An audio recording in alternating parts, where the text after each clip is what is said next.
guys, so today I'm going to be doing a KLI review, and KLI stands for the Korean Language Institute at Yonsei University in Seoul. And I wanted to make this video because before I came to Korea, I was looking on YouTube and different websites about the different programs in all of the universities in Seoul and which one I should go to and which one's the best. So I thought this would be helpful because I didn't see too much about the KLI program. I mean, I knew I had to take it when I came, but I didn't really know what it was. And so hopefully this will be helpful to those of you who are considering coming to Korea to go to school. So there's different types of KLI programs. I know some are for 4 hours every day, Monday through Friday, and I think those students only come to Yonsei to take KLI. I, however, am in CIEE, so I take 2 hours Monday through Friday, and then I take other classes as well. When you first come to the KLI program and it's your first day, you have to take a placement test, and that consists of a written exam, which I've heard is similar to the topic exam, and then you'll also have like a short interview with a teacher to assess your speaking abilities and everything. So for me, I have taken 2 years of Korean at my home university, which doesn't have a very good Korean program, I will admit. But after 2 years of Korean, I was put into level 1 Korean. So that means on the first day, I was learning the alphabet, and I was like, I know the alphabet. So that was a little bit frustrating. My friend was in the same situation. She went to the same school as me back home, and she also got put in level 1. But however, since I need level 2 for my major, I had to go in and switch. And you have to talk to this head woman to ask if you can switch or not, and she'll review your test with you and basically tell you yes or no you can't. Apparently, she was really intimidating and scary and very rude to some students. To me, she was fine. She wasn't very rude to me. But that might be because I heard she was like that, so I spent like a day rehearsing in Korean how I was going to tell her why I need to switch to level 2 and that actually I'm at the level 2 ability. So luckily she allowed me to be put in level 2. I had to sign a form saying it's basically completely my fault if I fail and not theirs. So yeah. So then they put me into a level 2 classroom. And the classrooms are pretty small. I think we have approximately 12 people in our class. Some are a little bit bigger, some are a little bit smaller, but it's a nice class size. You really get to know your class, and a lot of the classes bonded and went out together and went out to eat with the teacher. And that's something that's like really different about Korea, I've noticed, is that you can have more of a personal relationship with your teacher. So a lot of classes did go out to dinner with their teacher, and yeah, I will probably be doing another video on that after I get home about the cultural differences between Korea and the US. But classes are put into 50-minute blocks at Yonsei University. So my class was from 4 to 6, so I would have from 4 to 4:50 and then from 5 to 5:50, and that was really nice because it was nice to have that 10-minute break so that you aren't totally focusing in Korean for 2 hours. That was really tiring. So on Monday, Wednesday, Friday, we had a different teacher than on Tuesday and Thursday. And for Monday, Wednesday, Friday, it was grammar that we learned. And this is our grammar book that we used.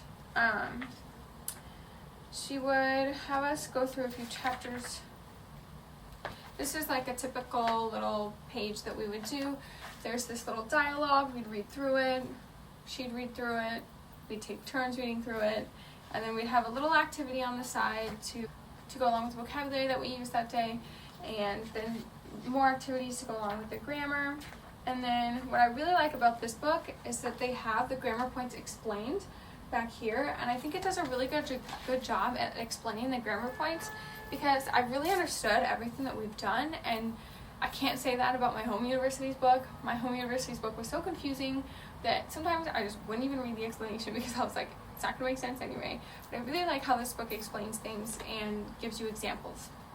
So throughout class, we would go through that book, and then she would also write on the board her examples of the grammar, and she would explain it to us too in Korean though, of course. So it was really nice to have those English explanations to go check before she starts explaining in Korean.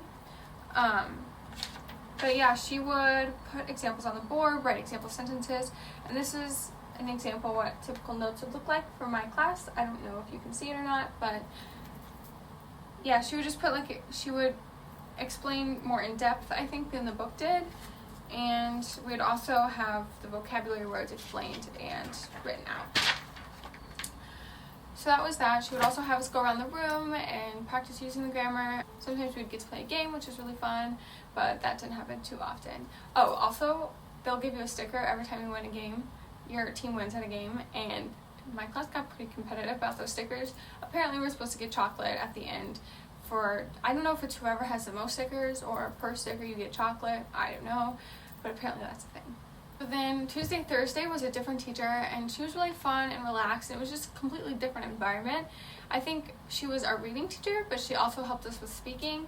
So she would talk to us and just tell us like random stories, and it was a really relaxed environment. She didn't call on us as much, we didn't go around the room speaking as much, but she would just be talking, and then she would be like, oh, how about you? Do you have classes today? You know, just like engage with us and speak to us in Korean, which I think really helped our speaking ability and our listening ability as well. And so this was the book that we used for that class.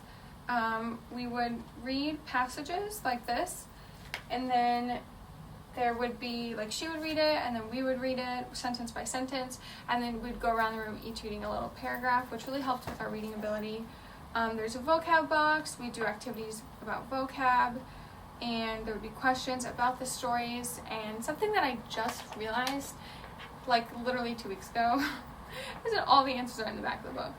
And I really wish I would have known that, so I wasn't freaking out whenever I didn't know the answer to something. I could have just totally looked at the back, but, you know, good things to know beforehand. One thing I forgot to add was on Tuesday, Thursdays, we also have another book that I forgot to bring, but it's basically a thin workbook, and for the second part of the class, we usually go through that. So one thing I don't really like about KLI is that the only grades that count are the midterms and the finals. And I think that's more common in Korea than it is in the States, but it's a little bit stressful considering your midterm is half your grade. But it does help that they divide it into smaller tests. So, and keep in mind that this is only for level 2. I know level 1 has quizzes and stuff, but for level 2, and I think upwards, I'm not 100% sure though, your grade is completely based off of the midterm and the final. So midterms and finals are set up the same way. Choose 1 week on a Tuesday, you'll have a reading test. So your teacher will have you choose randomly from a stack one of the stories that are already in the reading book, and you will just have to read it in front of her and try to like be fluent, read quickly, and read correctly. The nice thing is that you already have the stories, so you can practice reading them to yourself beforehand. And then on Wednesday, you'll have a skit, so you'll get a partner and you'll have to create a dialogue, and there's certain requirements for the dialogue you have to make. It only has to be 5 lines long though, so it's not too bad, and then you'll just have to perform that in class on that Wednesday. And so when you read out loud, that's 10% of your overall reading grade, because the next week you'll have the rest of the reading test. So then the following week, on Monday, you have a speaking test. And basically, you just go into a room and the teacher interviews you and asks you questions, and you have to answer them correctly using grammar points that we've learned, and she'll grade you based off of that. And then Tuesday is the reading test and the listening test. So the first portion will be a listening exam, and the second half of the class will be your reading exam, which a reading exam is not too bad because it's all the same stories that are in your book and very similar questions. So I think it's pretty easy actually, as long as you go through. One tip I have for studying was I went through the stories and I highlighted words I didn't know, and I just made sure to skim through them beforehand, and it really was pretty easy because I didn't even have to read the stories as much on the exam because I already remembered everything that they said. I mean, they're short stories. And then if you read through the questions and read through your answers for them, because she will give you answers. Then the final part of the exam is on Wednesday when you have a written exam. And so it's basically you just need to know your vocab, you need to know the grammar structures, and to be able to do that. The nice thing is that they do give you study guides the week before that you can go through, and that kind of helps you to prepare for it. So I hope this was helpful if you're thinking of studying abroad in Korea or at Yonsei, or thinking of taking the KLI program. I recommend it. It's a good program. It's effective. I've definitely learned a lot over the semester. And if you have any questions, feel free to leave them down below, and I will try to answer any questions you have about studying in Korea, Yonsei, or anything like that. Yeah, so I hope you have a good day, and thanks for watching.